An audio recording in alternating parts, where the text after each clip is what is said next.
In October of 2004, a body was discovered by a man traveling on the outskirts of Phoenix, Arizona. The guy calls the police and he's like, "Hey, I was just walking through and I saw this black box and it's wrapped in like black plastic." And well, curious, I approached it, I opened it, and inside is a torso of a person. Like just a torso, no head, no arms, no legs. The police rushed to the location of the body because they are also looking for the very same man. Hey digestives, welcome to Crimes Digested, where we try to digest senseless crimes. Today's case is about the Vegas showgirl, okay? I'm gonna need you to just buckle up because this is going to be a wild ride. This story is so full of drama. At some point, a prosecutor gets like removed from his own trial. A detective gets benched at some point. Yo, let me introduce you to Marjorie Orbin. Marjorie was born and raised in Florida, and she grew up in a pretty normal family, it seems. There was nothing that stands out about her childhood. But by the time she turned 18, she was like, let me go get checked up. Let me do a little checkup at the hospital, see if everything's in order. And that's when she found out that she was unable to have kids. Now, I think for any person who has a desire to be a mother like myself, if you hear something like that, it's going to affect you, whether you want it to or not. Now, I don't think that she was ever thinking about having kids. Maybe not right then, but maybe in the future she might want to have a kid. So the thought of not being able to have that chance to choose, I think it really messed with her mind. So she made a conscious decision that moment. She said she was gonna live for herself, okay? She was gonna do everything for herself. She was gonna look out for number one. She started traveling. I'm like, girl, how'd you make the money to travel? Let me know the deets. But this was in the 1900s. So, I mean, I don't know. I think it would be a lot cheaper back then.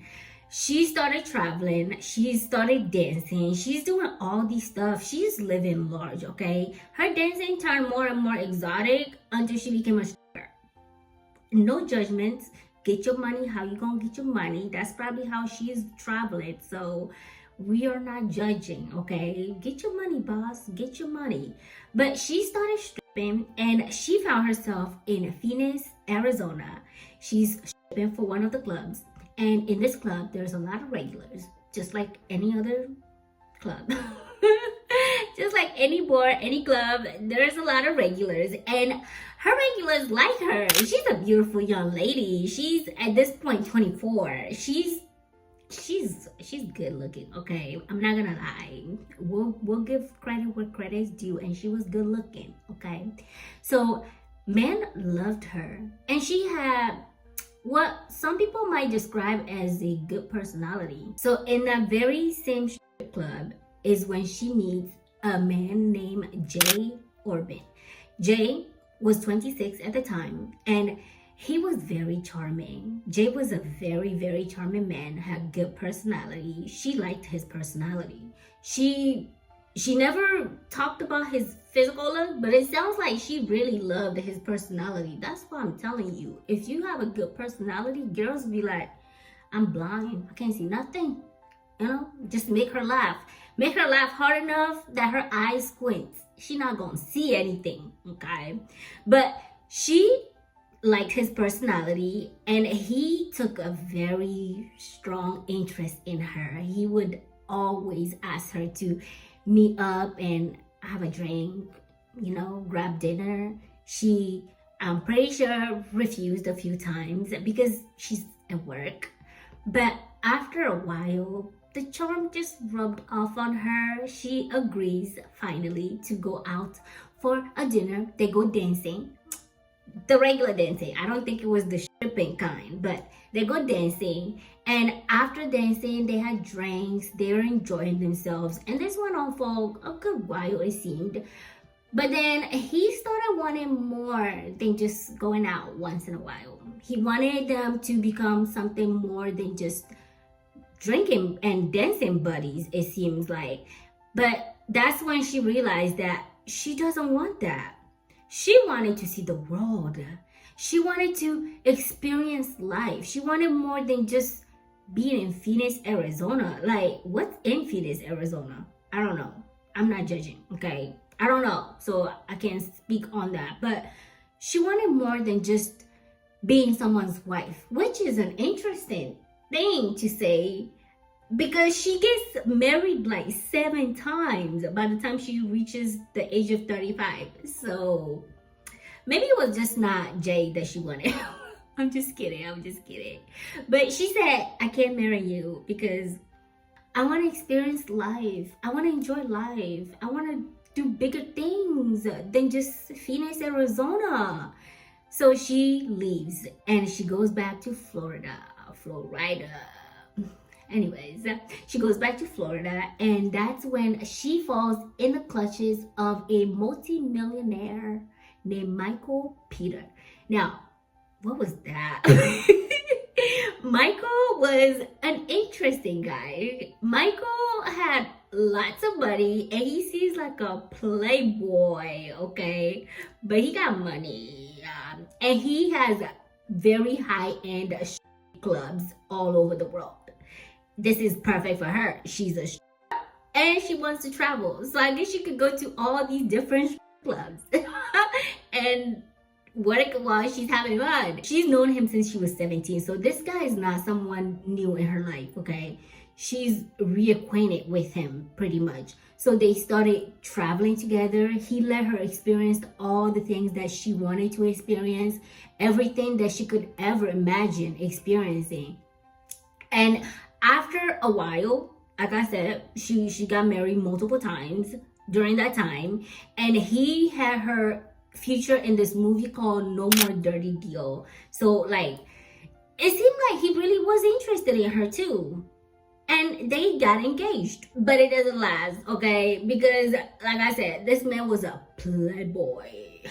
He loved his ladies, okay? And all these women in this kind of industry, they also wanted a man with money. Women were throwing themselves all over this playboy. It makes it even harder for the playboy to not be a playboy when all these women want a piece of him. So he's like, I mean, I can't do anything about it. He had wandering eyes, and she said, you know what? This is not it. I can't do this. I can't handle this. This is too much for me. You are not the man that I want to spend the rest of my life with. So what does she do? She packs her things and she moves to Las Vegas. Yay. She went to Vegas to become a showgirl. And when I was living in Vegas, every time I went to the strip, which is very rare, but every time I went to the strip and I see the showgirls, I always wonder what is going on in their lives. It's not even just the showgirl. I personally, with every person that I meet, when I see someone, I love to imagine their like backstories, right? And so every time I saw these showgirls, I always imagined they probably live in a 1-bedroom apartment in Vegas, and like, I don't know. But I would never have imagined the story that happens with Marjorie. I would never have imagined her story, okay? Marjorie moves to Las Vegas. She becomes a showgirl, and she was very popular, it seems, because she had her picture up on a billboard. And she gets a call one day. This was 1993. She gets a phone call. And a man named Jay Orbin, a traveling jewelry salesman, okay? At this point, he had a business. It was a booming. He's now pretty affluent, I would say. And he saw the billboard. He's like, oh my gosh, it's been so long. I remember her. Let me call her up and see what's good, shawty. He calls her, and she was pleasantly surprised. They talked for a long time, and he asked her like, listen, I'm here, we can get together, we can grab drinks if you don't mind, I would love to catch up. She agrees. They go out, they grab drinks, they have snacks in between. They were starting to look like snacks to each other, if you catch my drift, you know. And so he was like, you know what, I'm not gonna be here for too long, but I want you to follow me back to Phoenix, you know? Like, I think this could be a thing, you know? This could be the future. How often do you catch up with someone and we're both single, you know? It's been a while now, the feelings is still there. So why don't you come to Phoenix? I will do whatever you want. I will give you anything you want if you come to Phoenix. And one thing that Marjorie has always wanted was a child. He, on the other hand, has always wanted a wife and a child. So their goals align. They wanted the same things. They seem like polar opposites, but deep down at their core, they were the same people. So she said, you know what? I'm gonna think about it. But honestly, she was just playing coy because she was not thinking about it, okay? He left to go back to Phoenix. They had something similar to a long distance relationship. They would talk very often. And not long after, she moved to Phoenix, Arizona. Yeah, and he introduced her to his family. Mom was first. Mom wasn't impressed. She was like, she thinks a little too highly of herself. I would have preferred anybody else for my son, which, no shade, but a lot of moms think their sons are like God's gift to the earth. So on one hand, I can kind of understand how annoying that would be to have a mother-in-law that thinks that her son is the best thing. And she's like, you as a showgirl that has been loved by all men, which it doesn't matter, okay? We're not looking for men, you know, attention. We don't care. But what I'm saying is, as a woman that has built her whole career on men pretty much worshiping her, ma'am, I don't think you're the best judge of beauty because you see blind. She has to be somewhat average looking to be able to, you know, and I don't know too many men that are like, oof, drop dead gorgeous. So I don't think her son was like, oof, drop dead gorgeous. But she said she's not good enough for my son. And Marjorie took this as jealousy. She said she's jealous of her because her son adores her. Her son would do anything for her. He worshipped the ground she walked on. So the mom is obviously jealous of her. And then the brother, and actually the two brothers, they have similar tastes. Because the brother was like, she was fine. She was a good wife. Like, that's all that mattered to him. He said she cooked, she cleaned, she took care of the other business. So she was good. Yeah, he didn't have no beef with her at all. And he think they're in love. He was okay with it. Now, the two most important women in this man's life did not seem to like each other, but it seems like he either didn't care much or he was just like, they'll get over it. They're the two most important people in his life, women, at least in his life. A lot of men would be like, maybe I should take things slow, but he said, let's elope. They went back to Vegas, they got married, they came back, and they started fertility treatment, okay? Now, it was taking a toll on her. She was sick a lot, very, very much so. I think that she really wanted this so strongly because, I mean, it's a big undertake to go through that, you know? But she wanted a baby so badly. She was okay with going through all of this if it meant she was gonna have her baby. She finally gets pregnant, and they called their miracle baby Noah. At this point, they became the American dream, okay? White picket fence, a child, probably a dog. I don't know. I don't think they have a dog. I'm just kidding. But they had a perfect family now. They seem to love each other. They seem to have a very good relationship. And now fast forward to 2004. August specifically was their son's birthday. They had a celebration. A lot of people came. They blew out the candles. And after that, he had a business trip, so he had to dip. While she was home with her son, Jay was on this trip in Florida. He was about to go sell some jewelry, make some big money. And the trip seemed to not have been meant to be, okay? But honestly, his family really wished that he had stayed on that trip. There was this bad hurricane at the time. It was Hurricane Francis, and so he had to rush back home. He cut his trip short. He's like, you know what, I'm gonna go back home, stay with my loving family, than be going through the trenches of a hurricane, you know. He goes back home, and on his drive back home, he called his mom. It was his birthday, the 8th of September. He calls his mom. She wishes him a happy birthday, and she's having a basic conversation with him. But she tells her, "I'm gonna call you back, Mom, cause I'm driving right now. So I'll talk to you later." They hang up the call. She had no idea that that was the last time she was going to be hearing from her son. A week went by. They hear nothing from him. Another week goes by. They hear nothing.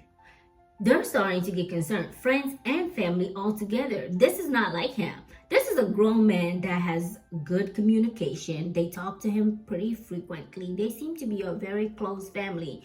So the fact that he has not called them and they call him and he's not answering his calls, that's very strange. So they asked the wife, Marjorie, if she heard from her husband. Like, where is your husband? At least I'm sure your husband would tell you where he is.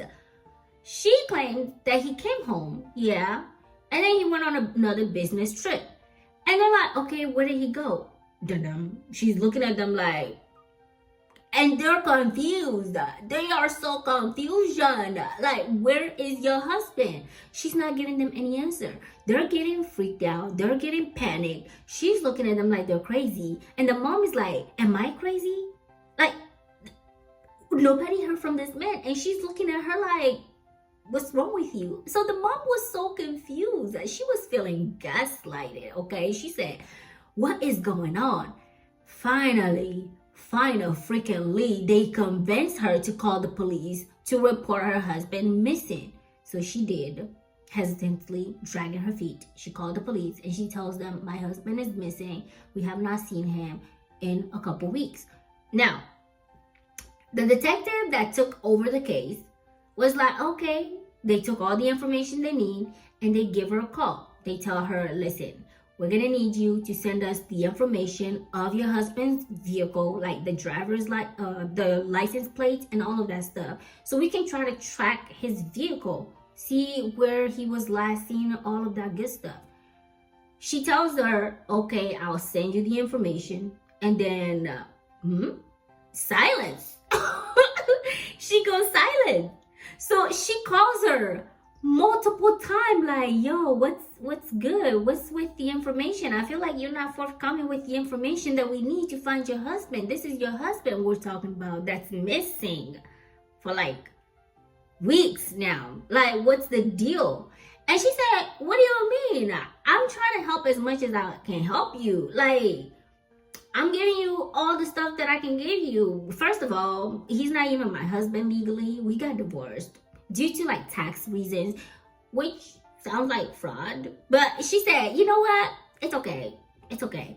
We got divorced for tax purposes. We were still living together as husband and wife, but we were not legally married. So like, I don't know what you mean. But just because I'm not over here crying in tears, throwing myself on the ground, yelling and screaming, throwing a fit and a tantrum, doesn't mean I don't care. I'm doing what I can do to help find my husband. And the detective's like, you are doing what you can, all right? Spending your husband's money. This lady went and bought a $12,000 piano, okay? And then she spent like $45,000 of her husband's business money. Like, she dug through his business account and spent $45,000 within days. Within days. And so everybody's like, What kind of grieving wife is this? Like, your husband is missing. We're trying to find him. You're not being helpful. And then not only that, you're spending his business money. What? But she's over here living large, and the detectives are starting to be suspicious of her. She's getting very suspicious of her. So she's still waiting for information from her. She's not giving her information. And she one day finally decides she was going to call her and ask her to come in for a polygraph. Now, during the phone call, there was a man in the background. And she tells Marjorie that she wanted her to come in for a polygraph test. Marjorie turns to the guy that was with her and tells her, listen to this. This girl wants me to come for a polygraph. And the man responds, well, she can go F herself. So the detective's like, huh? Excuse me? Who is that? They decided, you know what? We gotta take drastic actions, you know? They get a warrant and they go to her house, but they bring the SWAT team. I'm not sure. They went all out. They went all out. And when they got to her place, this guy jumped in front of the SWAT team, ready to take them down. I don't know who he thought he was. Jackie Chan? Bruce Lee? I don't know. I don't know who he thought he was. But he tried to take on the SWAT team. And they tasered him. They were just like... He falls down, passes out. She's in a panic. She's worried about her son. She's concerned, which fair. Like any mother would be very instinctively protective if someone just burst in their home, breaking things, because they broke down her door. They started attacking Larry. We found out later his name was Larry Winsberg, who was her boyfriend. She was cheating on her husband. So it's very chaotic. But at the same time, anybody would be understanding of the fact that she was worried for her son. Like, that's her baby, you know, her miracle baby. Detectives do not arrest anybody that day, but they do look around the house for more clues, evidence, anything that will give them some inkling of what's going on. First of all, who's this Larry guy, you know? And in that house, they found her husband's stuff, his credit card, business credit card, his checkbooks, all of the things that he usually takes with him for his business, everything he usually takes when he's going on a travel for work. So like, what do you mean he went on another business? That's confusing. That's not tracking, right? So they started thinking, this is not a missing person. This sounds like a homicide, okay? And no matter what, they have to find the body. If they don't find the body, how are they going to prove that it's a homicide? And that came sooner than they expected. Well, maybe not soon, but I mean, compared to a lot of other cases where people kill people and dismember the bodies, it came pretty soon. Because 6 weeks after he was reported missing, they found his body. A man called saying that he found a body wrapped in a black plastic in a Tupperware. So they go, they find the body, and he is headless, legless, handless, and his abdomen was completely emptied out of intestine. It's psychologically, like, it makes me wanna, I don't even know how she can have the heart to do what she did allegedly at this point to her husband, her own husband. Inside that container, they found his torso with a wad of cash and a bullet casing, like just a shell of a used bullet, right? And they are convinced that she is their prime suspect. They have 2 suspects, but she's the number 1 because they believe she was trying to make sure that they find the body. Like I said, this body was found relatively quickly for a body that was being disposed of. They believe she was trying to make sure that they find the body because the only way to cash out on over $1 million in life insurance policy is if the body was found and she gets a death certificate. See? So detectives believe that she's their number 1 suspect. They have to, focus their attention on her. But first they have to investigate her boyfriend because sometimes killings happen due to jealousy.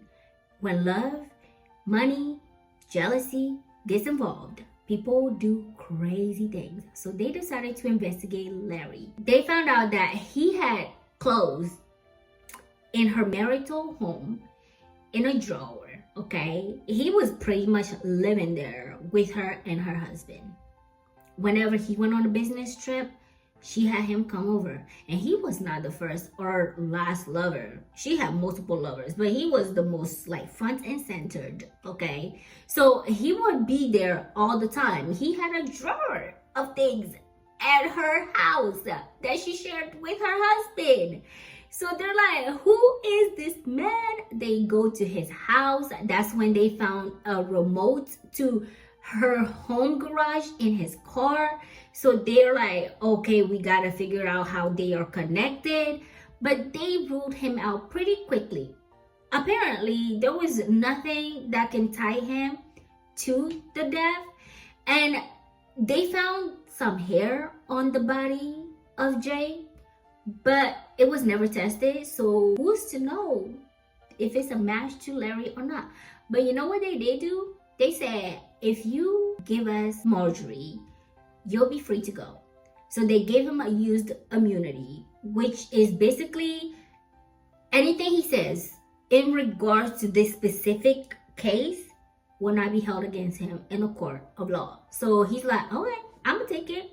Obviously, the lawyer was not happy, okay? Marjorie's lawyer was like, this is some BS. This guy is the perfect, like, person that could have committed this crime. And they want to attack Marjorie, this woman, this woman. They really think this woman is the one that killed that giant man, a 200+ pound man. How? She claims that she would be very stupid to do something like kill her husband and then throw him in her backyard. That'd be very dumb. And she's not that dumb, okay? She's not stupid. She may have been born at night, but it wasn't last night. Why would I kill my husband and throw him in my backyard? Come on, make it make sense. You gotta come with actual evidence. Y'all can't even find the murder weapon. So, yeah, she said she wasn't dumb, but she was acting very dumb. Because just a couple weeks after her husband's remains were found, this lady was using his credit card to commit fraud. She was buying stuff on his credit card. Now, dead men don't really make purchases with their credit cards. Police find her very quickly. They take her in and they're questioning her.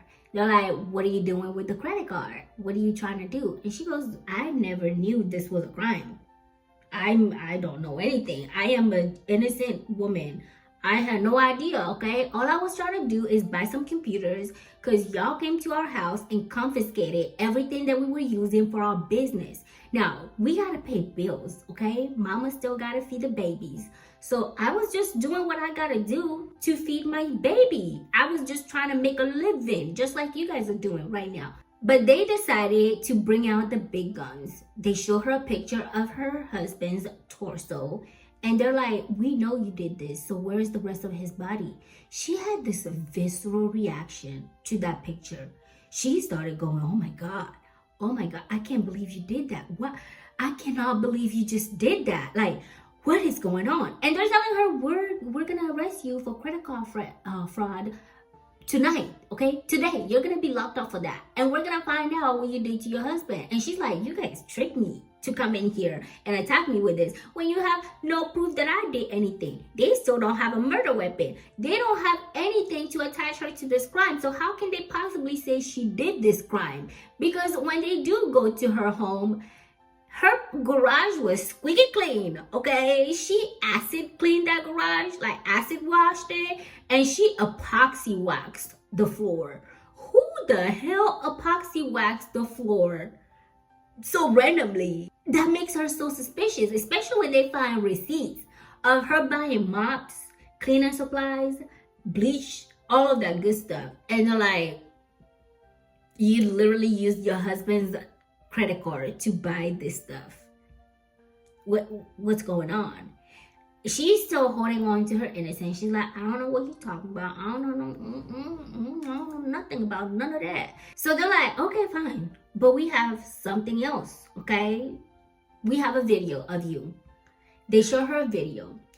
2 days after her husband's return to the home, she was caught on a video surveillance camera in Lowe's buying the very same box or like storage containers that her husband was found in. The detectives are like, I mean, this is a closed case.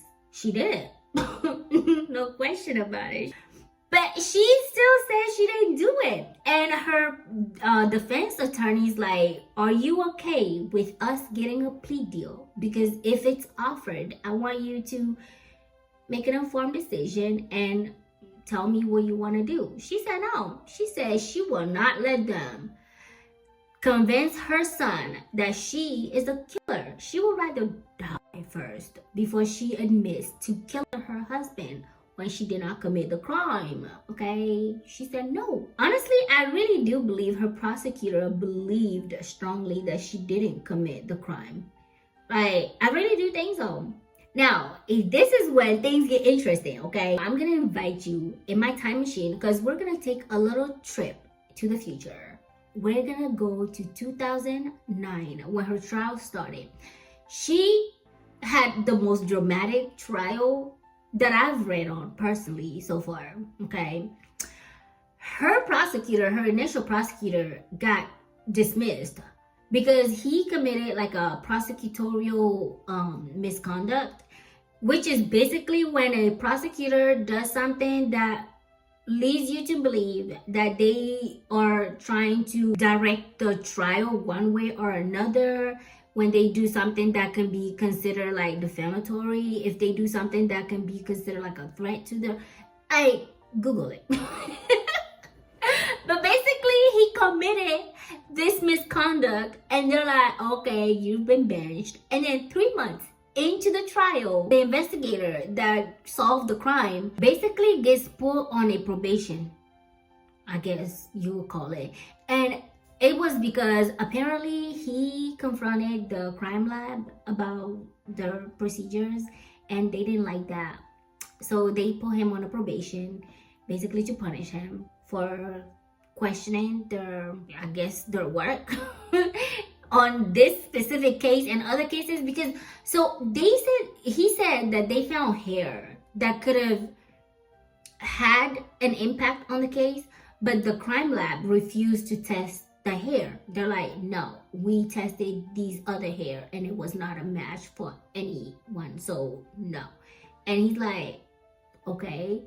But the thing is, what if that specific like hair that they didn't test was something that could have helped, right? Anyways, I'm gonna tell you what happened in court. Okay, you ready? Okay, good.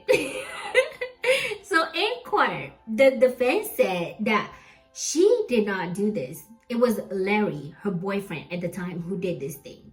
Larry had the means and the motives, and she's just a girl. Like, period.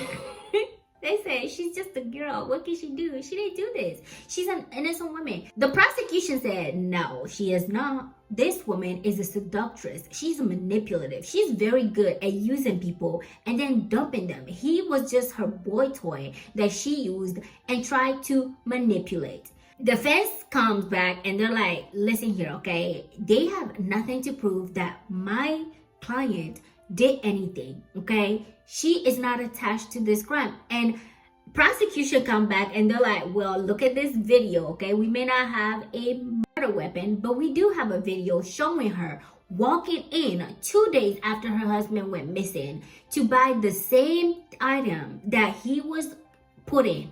Like, this is as clear of an evidence as you need it. She's a stripper who was disgusted by her husband. All she wanted from him was a child. And once she got that kid, she got rid of him so she can have his money too. She's not innocent. This woman is far from innocent. Pretty much. That's what they said. So the prosecution brought on the stand a few witnesses, but the most standout witness was one of her cellmates. While she was in jail, she had a cellmate, and the cellmate alleges that she confessed to committing the crime. She said that she told me, like, she said, I did it, yeah, I did it, I killed him, you know. And she was talking about how he was so disgusting, you know, he was just a disgusting person. And she's like, yes, there are things about Jay that are disgusting. His table manners, for example, was disgusting. But it doesn't mean that I killed him. And anything she's saying has never left my mouth. I have never said the things that this lady is saying that I said about my husband. So then they brought their next star witness, Larry Weinsberg, her lover, okay? She did an interview with 48 Hours. We're going to get into that later. She did an interview with 48 Hours later on. And she said that when he came into court, because that was the first time they're seeing each other after 5 long years. So, okay. They didn't even have conjugal visit. I'm just kidding. But she claimed that he was giving her a look that could kill, if looks could kill, okay? She said the way he looked at me, it was like he was telling me with just his eyes that I should shut up. She's going to later on tell us why he gave her that look, but for now, let's stay on track. Larry comes in and they question Larry. They're like, tell us what happened. And he said, well, after his body was found, her husband's body was found, she was on edge. She was telling me she wanted to run away. She's like, I'm scared. I'm so scared. I want to run away. I want you to come with me. And I was like, wait, what? What? I can't run away with you. And the defense lawyer comes and they ask him if he's a truthful man. And he's like, yeah, sometimes I can be truthful. And they're like, okay, so not all the time then? And he's like, no, not all the time, but like I can be truthful. So then the defense claims that Larry Weinsberg has been the one to commit this crime. You know, he killed her husband out of jealousy, and after he killed her husband, he tried to frame her for the murder. Because this man is a crazy person, okay? This man had the audacity to insult a detective over the phone when she got a call from the detective. Remember? He was like, well, tell her to go herself then. He's like, well, this man is crazy enough to do that. He's crazy enough to attack the SWAT team when they came in just to do a search, okay? And he's strong enough to attack this 230-pound man. So how can you guys sit here and say that he is innocent and give him immunity for all of this crime that he committed? He had a motive and the means to commit this crime more than she does. All these people said everything they had to say about her. And she had one person in her corner, her ex-multi-millionaire, Michael Peter. Michael Peter came up and he described someone that I probably would give my left kidney to. He said this girl would never commit a crime like that. Because honestly, I called her up one day. Which he said proudly, but I don't even know if this is something to be proud of. He's basically saying that I asked a married woman to become my girl. But he said, I called her one day and I told her, listen, you come to me. If you come to me, you can bring your son. I will take care of you. I will provide for you anything you need. Because I got money, remember? And she told me no. She flat out told me, like, Michael, there is nothing else I would rather do in the world than be with you again, but I can't do it. I can't take the son from the father or the father from the son. I can't separate them. Which, I mean, props to her, but I don't know. I feel some type of way about a married woman telling another man there is nothing else I would rather do in this world than be with you. But I digress. He claimed that because of this, she would never commit this crime. She's an innocent person. This woman was literally looking for Prince Charming. She married 7 times, for crying out loud, by the time she was 35. How can someone like that kill her husband after having this pretty much fairy tale life that she's always wanted? She's not that kind of person. After 8 long months of trial, the jury goes in, they close the door, they start deliberating. 7 short hours later, not even a whole working day, okay? 7 hours later, they come back with the verdict and they found her guilty. Now, she did not take the stand, which she ended up regretting because she had a lot of stories she was gonna tell. But her attorneys told her not to take the stand because they did not prove this case without any reasonable doubt that she committed the crime. You know, she's like, the prosecutors are just fishing. They don't have anything against you, so we're gonna definitely win this case. But she regretted it immediately after she agreed not to testify or like take the stand. She's like, oh my God, I feel like I've been cheated. I feel like hopefully they know that I didn't do this, because I didn't do this. There is nothing to show that I did this. They don't even know where he was killed. How can they blame me? Which I'm like, the smell of bleach and epoxy wax in your garage tells a lot of story. But anywho, before sentencing, she decided that she was gonna tell her story to 48 hours. So they have a sit down with her and she tells them that she had a secret that she kept for 5 long years. 5 years she had kept this secret. And it is the fact that she's innocent. She has never done any of the things that they say she did. She has done a lot of things in her life, oh for sure. She has done many things.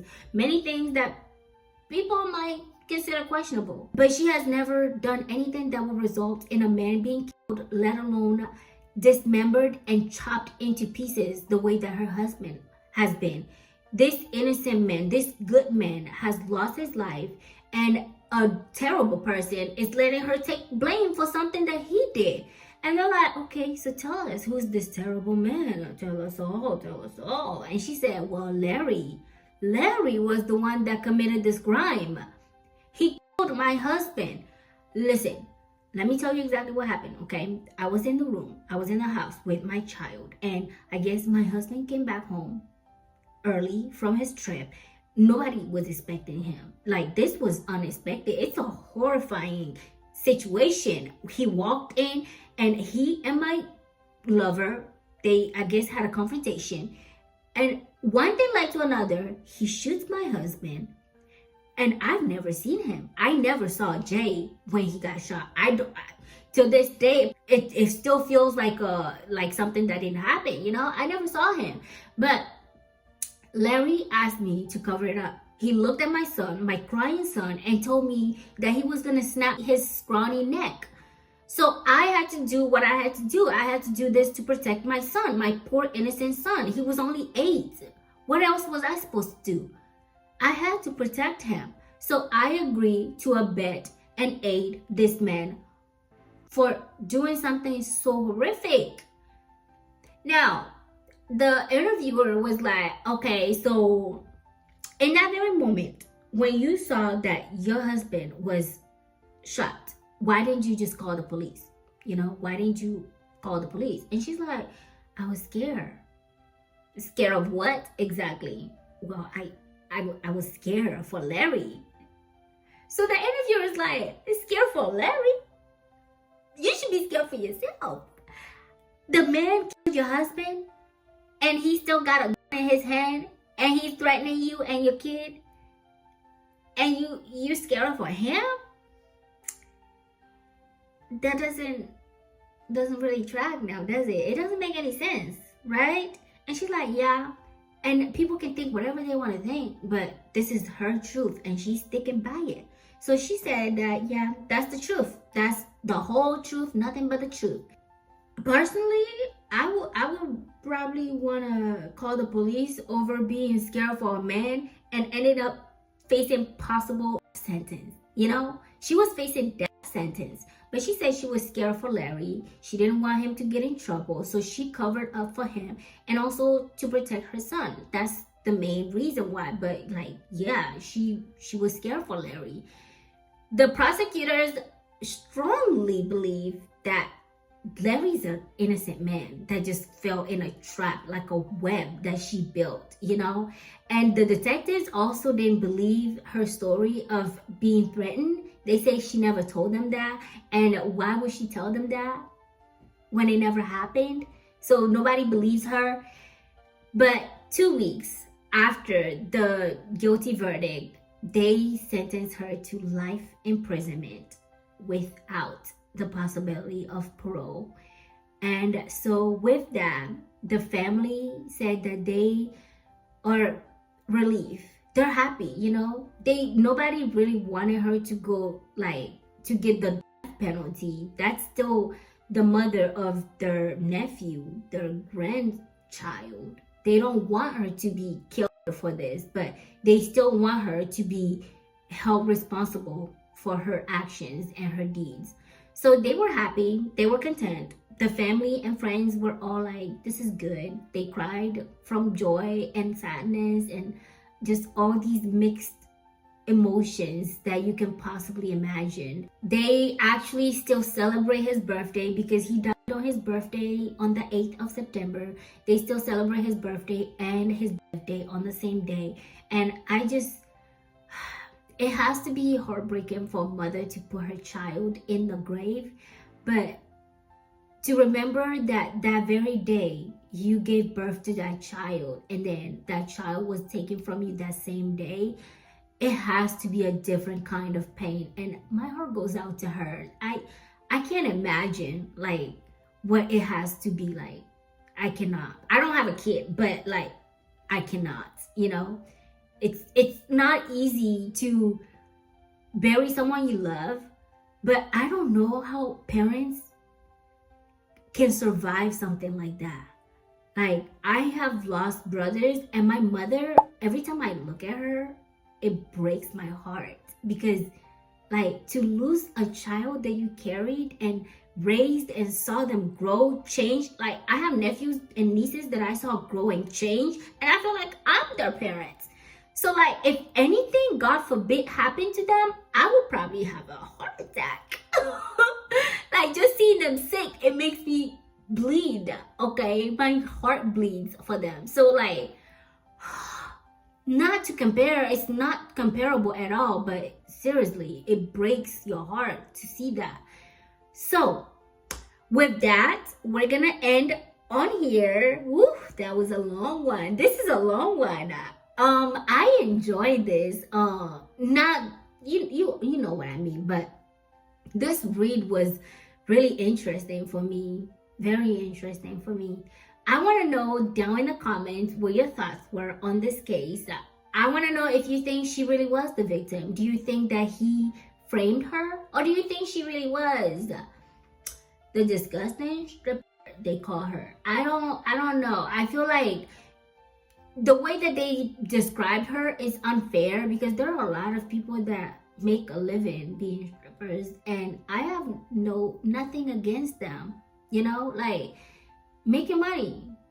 I hope they stop that work because it's, first of all, dangerous, and secondly, I mean, you know, but at the same time, I'm not gonna judge them because life is tough out here, okay? If that's how they make their living, using that as a way to kind of portray her as this like horrible person, just because she did that doesn't mean that that's what made her who she is, you know. But I want to know in the comments what your thoughts are. Did you enjoy this case, and have you heard of this case? If you have, leave in the comments what you thought of it prior to this video, you know. And I'll see you in the next one. Until then, please stay safe. Bye.